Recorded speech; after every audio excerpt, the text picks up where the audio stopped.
हो, काल जे विशेष सभा झाली याच्यावर काही आपला आक्षेप आहे आणि आज आपण मुख्याधिकारी कशा संदर्भात निवेदन दिलं आहे?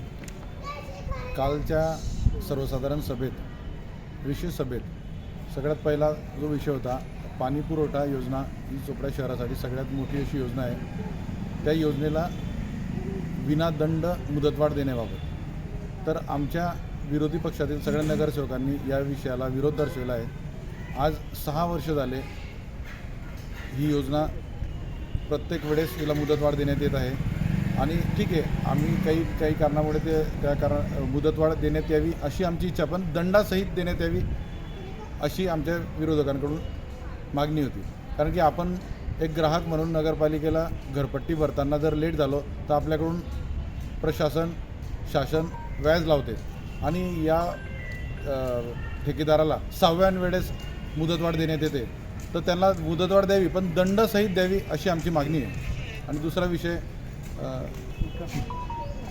कालच्या झालेल्या सर्वसाधारण सभेमध्ये आमची पाणीपुरवठ्याबद्दल आमचे गटनेते बोललेले आहेत. आम्ही सर्व विरोधी पक्षाचे नगरसेवकांनी एक मागणी केलेली होती जी नियमाला धरून आहे की इथले मुख्य अधिकारी हे मुख्यालयाला हजर राहत नाही.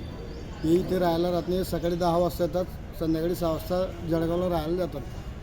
एखाद्या वेळेस कधी अनर्थ काही झाला चोपड्यामध्ये आणि याच्यापूर्वी झालेला पण आहे तर त्यावेळेस अथॉरिटी म्हणून शिव साहेब असतात. अगर ते नसतील तर इथे ऐन वेळेस काही असा अनर्थ झाला याला जबाबदार कोण राहणार? त्याचे कारण त्यांचे जे प्रभाग आहेत सर्व, जे बांधकाम असेल, कर विभाग असेल, त्यांचा स्वच्छता विभाग असेल, ते राहत नाही म्हणून यांचे एकही अधिकारी ते राहत नाही. हे सर्व अपडाऊन करतात आणि काही चोपड्यामध्ये काही घडलं तर याला जबाबदार कोण राहणार? आणि ते राहत नाही. परंतु त्यांच्या पगारामध्ये हे घर भाडं, लाईट बिल सर्व घेत आहेत. म्हणजे हे शासनाचे एक प्रकारे लूट करत आहेत. इथे न राहताना पगारामध्ये घर भाडं घेणं कितपत योग्य आहे आणि काही घटना घडली तर याला जबाबदार कोण राहणार आहे? या एवढी दिल्यानंतर येत राहतील कारण हे कोणत्या नियमात बसतं यांनी सर्व चोपडेकरांना सांगावं.